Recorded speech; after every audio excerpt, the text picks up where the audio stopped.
अस्सलामुअलैकुम good morning सोहणियो good morning एक ठंडी ठंडी गुड मॉर्निंग तुहानू करने आ। अज धुप निकली है अलहमदुलिल्ला बड़ा अच्छा दिन है, पर हवा ठंडी चल रही है हसबे मामूल। तो इस तो धुप का फायदा ज़रा घट ही है, क्योंकि इन्नी ठंडी हवा वे कि सर्दी की शिद्दत महसूस हो रही है। बहरहाल कपड़े असी धो के फोल दिते ने, फ़ायदा चुकिया। फटाफट बैडशीटां सारियां जड़ियां धोण वालियां सन, तौलीए शौलीए सारा असी दवाई एक दफ़ा कढ़ के फोल दिती है, तो दोबारा असी एक होर दफ़ा मशीन चला दी है, ताकि असी फिर नालों नाल अज कपड़े धो लीए, धुप जड़ी किस्मत नाल इत्थे निकलदी है। तो मैं तुहानू किचन लैके चलनी हाँ। मशीन चल रही है, हाले होर कपड़े साडे धुलने ने, तो यह टोकरी भी हले भरी पई है, ये भी सारे धुलाई वाले ही कपड़े ने। तो भी जोशो खरोश नाल असी धवाइयां अज कड्ढणियां ने, सारा असी अपना जोश जड़ा ना अज दिखा देना मैं।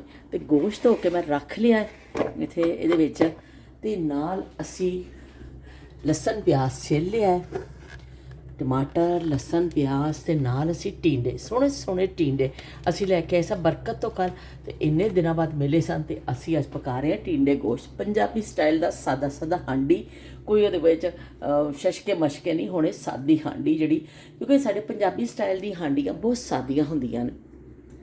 मसालियां का इस्तेमाल भी बहुत घट होंदा है, सादी लूण मिर्च ते हल्दी पा के हांडी पक जाती है, बहुत ज़्यादा इन्हां च मसाले इस्तेमाल नहीं होंदे ने। तो बहरहाल असी अज नाल नाल पका लांगे अपनी हांडी, ते नाल नाल असी थोड़ी जी कर लांगे गपशप। तो हुण मैं इहदे विच पा देनी आ गोश्त, बकरे का गोश्त, सोहना सोहना गोश्त असी पाने आ। चलो बई, ते नाल असी जरा टमाटर और चीज़ां कट्टियां हुई ने, होए टमाटर प्याज तो मैं कट्टे ही नहीं, इनू जरा मैं कट लवां तो फिर पानी हाँ। प्याज नूं मैं मोटा मोटा ही कट लिया भी, क्योंकि असी कुकर में गलाना वे, इस तो बहुत ज़्यादा बारीक कट्टन की जरूरत नहीं। और गोल शेप में अगर असी इनू कट्टने आ तो फिर जल्दी गल जाता भी। ए मैंने एक दफ़ा टिप जड़ी है ना, मैं एक मुहल्ले च रहिंदी हुंदी सी हैदराबाद, उत्थे खाण नाल बौरची सन, खाना बनाते सन किते, उन्होंने मैंने टिप दसी सी। वो कह सके जो असी देगा पकाने गुलाई में जो प्याज कटिया जाता है ना, वो जल्दी गल जाता वे और जल्दी वो घुल जाता वे। तो चलो भी असी तो उदों का फिर यही करने, कुकर में तो पाना होंदा वे। तो चलो जी ठीक है, नाल असी मोटा मोटा कट के पा दें। तो लो भी असी पा लो मिर्चा, स्वाद अनुसार तुसी पा लोगे अपनी मिर्चा, ते नाल जाएगी हल्दी, ते नाल जाएगा नमक। जरा नमक भी हर कोई अपने जायके के हिसाब के नाल ही पांदा वे। लो बई असी भी पा दिता वे, ज़्यादा ना हो जाए। साडे अब्बू कहते होंदे सन घट का इलाज हैगा, वध का इलाज कोई नहीं, घट होएगा तो तुसी फिर होर पा लोगे, तो जे वध हो गया ना फिर बड़ा मसला होना वे। तो चलो भी असी हुण इहनूं थोड़ा जिहा हिला दिंदे आ। पानी में ज़्यादा नहीं पाया, बस पानी ही जड़ा तुसी पा लो अपने गोश्त के हिसाब के नाल। पर साडा इत्थे दा गोश्त बहुत अच्छा होंदा है, शुक्र अलहमदुलिल्लाह कि बहुत अच्छा गोश्त मिलता सानू, कि ज़्यादा पानी नहीं है। पानी गोश्त अपना पानी छड्डेगा और प्याज टमाटर इहदे विच ही गल जाएगा है। अगर गोश्त सख्त होवे तो ज़ारे लाजमी जी पानी पाना पेगा। और वैसे भी मैं कुकर च बना रही हाँ, अगर हांडी च तुसी पकांदे हो तो कहते फिर तुसी पानी पा के हल्की अग ते रख दोगे।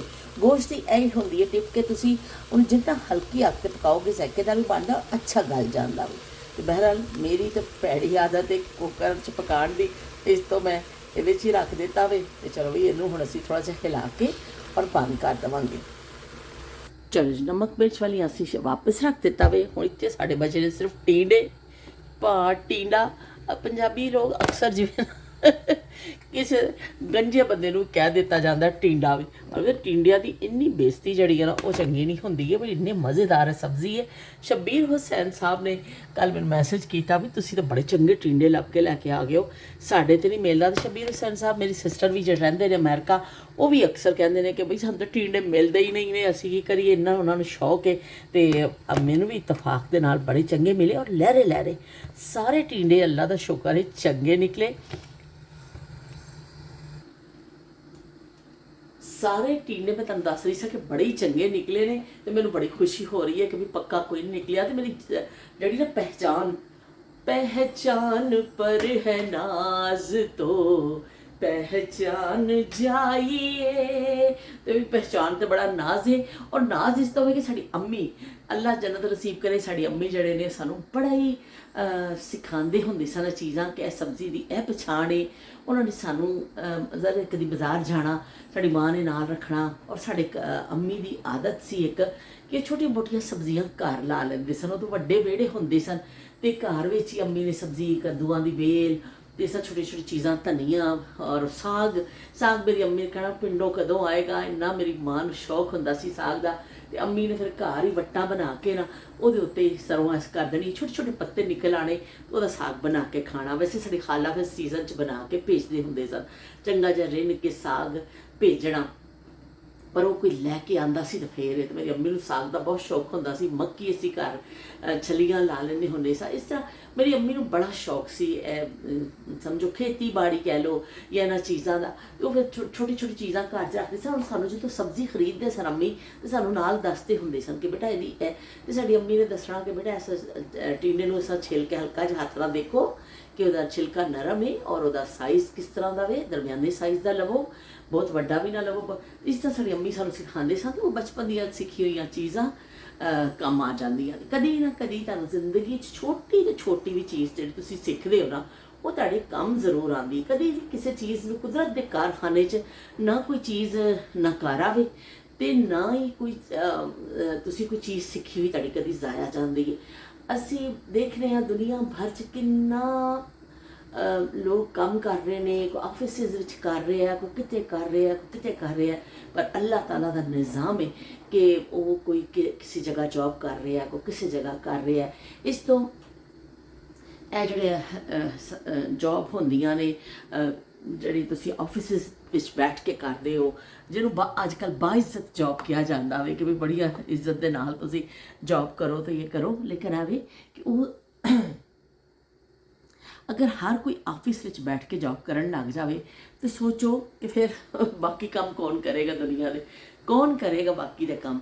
साढ़े लिए कपड़े कौन बनाएगा, साड़ी जुत्तियाँ कौन बनाएगा, साढ़े के कहते ने फसलां कौन उगाएगा, अनाज किस तरह पैदा होएगा इन्ने इंसानां लई। इस अल्लाह ताला ने बहुत सारी अपनी मखलूक पैदा की है। तो उन्होंने यह नालों नाल अपने काम काज करते रहते हैं, उन्होंने ड्यूटियां ने। तो चलो भी नाल ड्यूटियां हैगियां ने, असीं भी चाह भी पी लीए कि साडी ड्यूटी चाह पीना वे। कि मैनू तो भी चाह जड़ी है ना बड़ी एक कहते ने एक भैड़ी लत ही लग गई है। साडे अब्बू अल्लाह जब सीख करे चाह पींदे होंदे सन, बहुत ज़्यादा चाह के शौकीन सन। ये सानू उन्होंने को फिर आदत लग गई कि असीं भी चाह दे समझो शदाई हो गए। तो मैनू भी बस और कुछ मिले ना मिले चाह मिल जाए।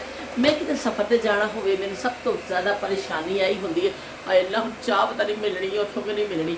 तो चाह का बड़ा एक चस्का रहा है कि असीं चाह पी लीए। तो चलो भाई हम इनू असीं जरा रख लिया है। तो नायाब जमानिया की चलो मैनू तुहाडे में कुछ कॉमेंट का जवाब भी देना में बड़े अच्छे अच्छे कॉमेंट आए हैं। पर मैं कैसे मैं गलत नाँ के नाल ना पढ़ जावां किसी का कि यदा ना इत्थे लै लवां, इस कॉमेंट का इत्थे लै लवां। इस तो मैं जड़ा उन्होंने सब का शुक्रिया तो मैं अदा करनी हाँ कि तुसी की कहते हैं मैनू कॉमेंट कर रहे हो। शमा चौधरी ने भी कॉमेंट किया, महविश फहद का कॉमेंट आया, कौन हो दे नाम दे नाल एक और नवे इजाफा हो गया वे। तो सारे मेरे नाल जुड़ते जा रहे हो तो मैंने बड़ी खुशी हो रही है। लेकिन केड़ा कॉमेंट किहदा वे थोड़ा जिहा भुल जानी हाँ, हादसियां में फिर थोड़ा जिहा इस तरह हो जाता है। मैं कहनी मैं गलत ना किसी का नाम दे नाल गलत ना करदा, मैं इंशाअल्लाह उन्होंने कागज़ तो उतार के तुहाडे कॉमेंट्स का जवाब देवांगी। वैसे ओवरऑल मैं तुहाडा शुक्रिया अदा करदी हाँ कि एक यूट्यूबर जड़ा वे वो बेचारा आस च रहता वे कि यार मैनू कोई कॉमेंट कर दे तो कोई थोड़ा जिहा हौसला अफजाई कर दे। तो नालों नाल असीं नायाब जमानिया का जिक्र भी करते रहांगे। नायाब टोपी पाई हुई है देखो। चलो इस तो असीं गल कर लैंदे हां कि पुराने जमानिया विच औरतां घरां विच सारे स्वैटर बनादियां हुंदियां सन। घरां विच ही उन्होंने कि कहते ने स्वैटर बनाने, टोपियां, शालां, हर शह ज़्यादातर बच्चे स्वैटर घर च बनाए जाते सन। सर्दियों की आमद के नाल ही औरतां शुरू हो जांदियां सन कि चलो भी सिलाइयां लैके आओ। उन्होंने गोले होंदे सन सोहणे सोहणे रंगां दे। तो फिर उह पुराने स्वैटर नूं ही उधेड़ के फिर हम गोले बना ले जाते सन तो फिर नवा डिज़ाइन बना लिया जाता सी। डिज़ाइन वास्ते औरतां एक दूसरे को बेचारियां ख्वार होंदियां सन कि भी सानू डिज़ाइन मिल जाए। हुण चू चू चू चू जड़ा ना यह तंग तो करेगा पर फिर की करिए हुण। तो इस तरह डिज़ाइन वास्ते औरतां जड़ियां बेचारियां बड़ियां ख्वार होंदियां सन कि सानू डिज़ाइन मिल जाए। दूसरे दूसरे महल्लियां च जाना, स्वैटर बनाना, डिज़ाइन पुछन जाना, किन्ने दाने अगे तो किन्ने दाने पिछे, तो इस तरह फिर वो स्वैटर नवे नवे बनने। उस जमाने में बाजार में इस तरह नहीं सी, औरतां घर में ही है उन सिलाई के नाल निटिंग करदियां हुंदियां सन। ते बड़ा साडे घर भी मेरे साडे अपने घर विच मेरी अम्मी ने सिलाई तो आती सी पर उन्हें निटिंग नहीं आती सी। तो इस तो असी तो इन्ना ज़्यादा असी लड्डे दे लैके पा लेते होंदे सन। लेकिन मेरी फुफ्फो होरी जेह्ड़े सन ना, मेरी फुफ्फो जेह्ड़े जो सारे अपने बच्चों ने अपने हत्थ नाल बना दियां होंदियां सन। वो जदों फुफ्फो ने आना उन्होंने हाथ से सिलाई होनी, इस तरह उन्होंने उंगलियां चलदियां मैं देखनियां, मैं इन्ना चंगा लगता सी। मैं फिर फुफ्फो कोलों सीखिया, एक टोपी बनानी सीखी और इस छोटी छोटी चीज़ां दो तीन मैं सीखिया। मैं फुफ्फो मैनू कहना हाँ तू सीख लै मेरे को। तो उन्होंने फिर मैंने दाने पा के दिते। फिर टोपी पहले जी मैं बनाई, सिर्फ टोपी बनाई सी, तकोन वाली टोपी नहीं होंदी। इन्नी मैं खुश हुई कि मैं टोपी बना लई फुफ्फो को पुछ के। फिर उस मन च बच्चियां इस तरह सीखदियां होंदियां सन बड़ियां कोलों कि बई असीं कुछ सीख लईए, कुछ चज दा काम सीख लईए। तो फिर फुफ्फो को मैं इस तरह टोपी बनानी सीखी। फिर स्वैटर शुरू किया, लेकिन मेरी बहुत छोटी एज में शादी हो गई। 16 साल मेरी एज थी जो शादी हो गई। तो लो बई वो फिर जिन्ना कि सीखिया होया सी घर दा भी वो तो बहुत कम आई। मां दियां सिखाई हुई चीज़ां असीं खाला को जाके कोई चीज़ सीखने होंदे सा, बड़िया को जाके सीखनियां। वो जड़ियां सारियां चीज़ां जड़ियां बड़ियां कम आईयां। बहरहाल लै देखी फिर मैं बच्चों से बंदा पै जाता है सीखन सिखाने दे, निटिंग शिटिंग ये चीज़ां रह गई। लेकिन बहरहाल मैं थोड़ा जिहा सीखिया सी। लेकिन उस जमाने की हर औरत, तकरीबन हर औरत अपने बच्चों ने खुद ही बनाती सी। बंदियां दे सोहने सोहने डिजाइनां दे एक मुकाबला होंदा सी कि औरतां विच कि मैं अपने बंदे नूं पहला स्वैटर बना के पाना वे, अगर बाहर जाएगा बंदा तो बड़ी शोशा होएगी उहदी कि बई कहणगे बीवी ने बड़ा अच्छा बना के दिता वे। तो औरतां अपने शोहरां लई भी बड़ी सोहने सोहने डिजाइन ढूंढदियां होंदियां सन कि सानूं चंगा जिहा डिजाइन मिल जाए तो असीं अपने पति देव के लिए, अपने सरताज के लिए, अपने जानू के लिए असीं कुछ ना कुछ बनाइए। इस तरह औरतां बनानियां होंदियां सन। ते बई उन्हां दी मुहब्बतां उन्हां औरतां ने इन्नी अजीम औरतां, मैं तो कहनी ऐसा भी सलूट उन्हां औरतां नूं सलूट करो कि जिहड़ियां वड्डे वड्डे विहड़े सन सफाइयां करदियां सन, जिहड़े वड्डे वड्डे फैमिलियां नूं मोह दिंदियां सन, जिहड़े वड्डे वड्डे दावतां होंदियां सन घरां च। और किन्ने किन्ने हर औरत के एवरेज मेरा ख्याल 8-9 बच्चे तो होंदे ही सन। अम्मा जी कहते होंदे सन, मेरी सस कहते 8 बच्चे तो सारे नालों घट होंदे सन।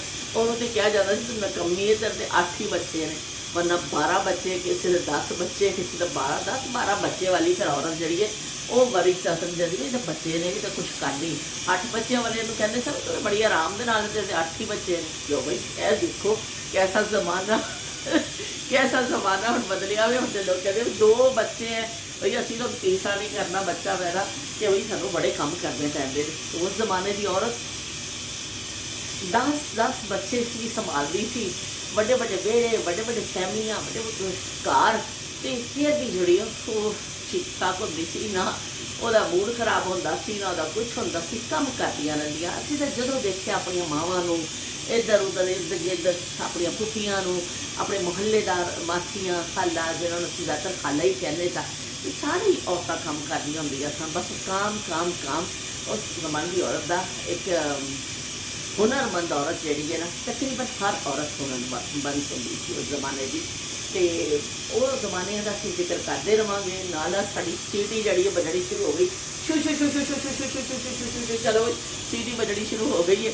असीं हुण देखिए ओ हाए चाह मेरी ठंडी हो गई, मैं ये पाना सी दुध पाना सी ये गल्लां चो मगर गल्लां दी गालड़ कई लोग कहते होंदे सन। असीं भी कई लोगों को कह देंगे बड़ी गल्लां दी गालड़ है बई, तो असी भी गल्लां दे गालड़ ही हाँ, असीं घट पाउणी किसी नालों। तो चलो भी हुण मैं पावां ये दुध ते बैठ के पीवां चाह। ਤੇ ਹਾਂਡੀ ਖੋਲ੍ਹੀ ਹੈ ਤੇ ਤੁਹਾਨੂੰ ਦਿਖਾਉਂਦੀ ਹਾਂ ਵੀ ਕੀ ਇਹਦਾ ਨਜ਼ਾਰੇ ਨੇ ਤੇ ਕੀ ਇਹਦਾ ਦੀਦਾਰ ਸ਼ਰੀਫ ਤੇ ਤੁਹਾਨੂੰ ਮੈਂ ਕਰਾਵਾਂਗੀ ਭੁੰਨਦੇ ਹੋਏ। ਕੁੱਕਰ ਦਾ ਢੱਕਣ ਮੈਂ ਓਪਨ ਕਰ ਲਿਆ ਹੈ, ਗੋਸ਼ਤ ਗਲ ਚੁੱਕਿਆ ਵੇ। ਹੁਣ ਅਸੀਂ ਇਹਦੀ ਆਇਲ ਪਾ ਕੇ ਭੁਨਾਈ ਕਰਾਂਗੇ ਅੱਛੀ ਜਿਹੀ। ਬਸ ਟਿੰਡੇ ਸ਼ਾਮਿਲ ਕਰ ਦੇਵਾਂਗੇ, ਕੋਈ ਜ਼ਿਆਦਾ ਮੁਸ਼ਕਿਲ ਕੰਮ ਨਹੀਂ ਹੈ। ਸਾਦੀ ਹਾਂਡੀ ਪੰਜਾਬੀ ਸਟਾਈਲ ਦਾ ਟਿੰਡੇ ਗੋਸ਼ਤ ਜਿਹੜਾ ਵੇ ਨਾ ਵੀ ਉਹ ਬਹੁਤ ਈਜ਼ੀ ਹੈ ਬਣਾਉਣਾ। ਨਾ ਜ਼ਿਆਦਾ ਮਸਾਲੇ ਤੇ ਨਾ ਜ਼ਿਆਦਾ ਦੌੜ ਭੱਜ, ਬਸ ਸਾਦਾ ਸਾਦਾ ਲਸਣ ਪਿਆਜ਼ ਛਿੱਲੋ ਤੇ ਹਾਂਡੀ ਚੜਾ ਦੇਵੋ।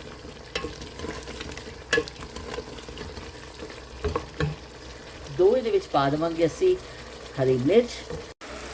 ਗੋਸ਼ਤ ਬਿਲਕੁਲ ਭੁੱਜ ਗਿਆ ਵੇ। ਹੁਣ ਅਸੀਂ ਇਹਦੇ ਵਿੱਚ ਸ਼ਾਮਿਲ ਕਰ ਦੇਵਾਂਗੇ ਟਿੰਡੇ। ਟਿੰਡੇ ਪਾ ਕੇ ਥੋੜ੍ਹਾ ਜਿਹਾ ਅਸੀਂ ਇਹਨੂੰ ਮਿਕਸ ਕਰਾਂਗੇ। ਟਿੰਡੇ ਪਾ ਕੇ ਥੋੜ੍ਹਾ ਜਿਹਾ ਅਸੀਂ ਅੱਛਾ ਜਿਹਾ 2-4 ਹੱਥ ਚਲਾ ਦੇਵਾਂਗੇ ਤਾਂ ਕਿ ਅੱਛੀ ਤਰ੍ਹਾਂ ਮਸਾਲਾ ਇਹਨਾਂ ਨੂੰ ਲੱਗ ਜਾਵੇ ਔਰ ਥੋੜ੍ਹਾ ਨਮਕ ਮਿਰਚ ਇਹਨਾਂ ਦੇ ਅੰਦਰ ਚਲ ਜਾਵੇ। ਹੁਣ ਅਸੀਂ ਇਹਦੇ ਵਿੱਚ ਐਡ ਕਰ ਦੇਵਾਂਗੇ ਪਾਣੀ। ਹੁਣ ਅਸੀਂ ਪਾਣੀ ਸ਼ਾਮਿਲ ਕਰ ਰਹੇ ਹਾਂ। ਇਹਦੇ ਵਿੱਚ ਪਾਣੀ ਮੈਂ ਗਰਮ ਕਰਕੇ ਪਾ ਲਈ ਹੈ। ਲੇਕਿਨ ਕੋਈ ਲੋਕ ਲੰਮਾ ਸ਼ੋਰਾ ਖਾਂਦੇ ਨੇ, ਕੁਛ ਲੋਕ ਘੱਟ ਸ਼ੋਰਾ ਖਾਂਦੇ ਨੇ। ਸ਼ੋਰਬਾ ਸਾਰੇ ਤੁਸੀਂ ਆਪਣੇ ਹਿਸਾਬ ਦੇ ਨਾਲ ਲਾ ਲਓਗੇ, ਬਾਕੀ ਕੋਈ ਫ਼ਰਕ ਨਹੀਂ ਹੁੰਦਾ। ਆਪਣੀ ਆਪਣੀ ਚੁਆਇਸ ਹੁੰਦੀ ਹੈ ਕਿ ਕੁਛ ਲੋਕ ਜ਼ਰਾ ਪਤਲਾ ਸ਼ੋਰਬਾ ਪਸੰਦ ਕਰਦੇ ਨੇ, ਕੁਛ ਲੋਕ ਜ਼ਰਾ ਗਾੜਾ ਗਾੜਾ। ਸਾਡੇ ਘਰ ਬਹੁਤ ਜ਼ਿਆਦਾ ਪਤਲਾ ਨਹੀਂ ਬਣੇਗਾ, ਬਸ ਦਰਮਿਆਨਾ ਜਿਹਾ ਹੋਏਗਾ ਕਿ ਅਗਰ ਤੁਸੀਂ ਚਾਵਲਾਂ 'ਤੇ ਵੀ ਪਾ ਕੇ ਖਾਓ ਤਾਂ ਵੀ ਠੀਕ ਹੈ, ਜੇ ਵੈਸੇ ਖਾਓ ਤਾਂ ਵੀ ਠੀਕ ਹੈ। ਅਤੇ ਬਸ ਹੁਣ ਥੋੜ੍ਹਾ ਜਿਹਾ ਮੈਨੂੰ ਪ੍ਰੈਸ਼ਰ ਦੇ ਦਾਂਗੀ ਔਰ ਸਾਡੇ ਟਿੰਡੇ ਗੋਸ਼ਤ ਜ਼ਬਰਦਸਤ ਹਾਂਡੀ, ਪੰਜਾਬੀ ਸਟਾਈਲ ਦੀ ਸਾਦੀ ਜੀ ਹਾਂਡੀ ਤਿਆਰ ਹੋ ਜਾਏਗੀ। ਟਿੰਡੇ ਗੋਸ਼ਤ ਤਿਆਰ ਹੋ ਚੁੱਕਿਆ ਹੈ। ਅਸੀਂ ਹੁਣ ਇਹਦੇ ਪਾ ਦਾਂਗੇ ਜੀ ਧਨੀਆ। ਇਹ ਪਲੇਟ ਵਿੱਚ ਕੱਢ ਲਿਆ ਕਿਉਂਕਿ ਕੁੱਕਰ ਵਿੱਚ ਤਾਂ ਇੰਨੇ ਧੂਏ ਉੱਠਦੇ ਪਏ ਸਨ ਕਿ ਕੈਮਰਾ ਹੀ ਵਿਚਾਰਾ ਜਿਹੜਾ ਨਾ ਉਹ ਕਿਆ ਕਹਿੰਦੇ ਨੇ ਅੰਨਾ ਹੋ ਗਿਆ ਸੀ। ਬਹਿਰਹਾਲ ਹੈ ਵੀ ਕਿ ਇਹ ਦੇਖ ਲਓ ਜੀ ਟਿੰਡੇ ਗੋਸ਼ਤ ਤਿਆਰ ਹੈ। ਸਾਦੀ ਸਾਦੀ ਹਾਂਡੀ। ਕਮੈਂਟ ਕਰਕੇ ਜ਼ਰੂਰ ਦੱਸਿਓ ਕਿ ਤੁਹਾਨੂੰ ਸਾਦਾ ਪੰਜਾਬੀ ਸਟਾਈਲ ਦਾ ਟਿੰਡੇ ਗੋਸ਼ਤ कैसा ਲੱਗਿਆ। ਤੇ ਫਿਰ ਮਿਲਨੇ ਆ। ਅੱਲਾ ਹਾਫਿਜ਼ ਤੇ ਰੱਬ ਰਾਖਾ।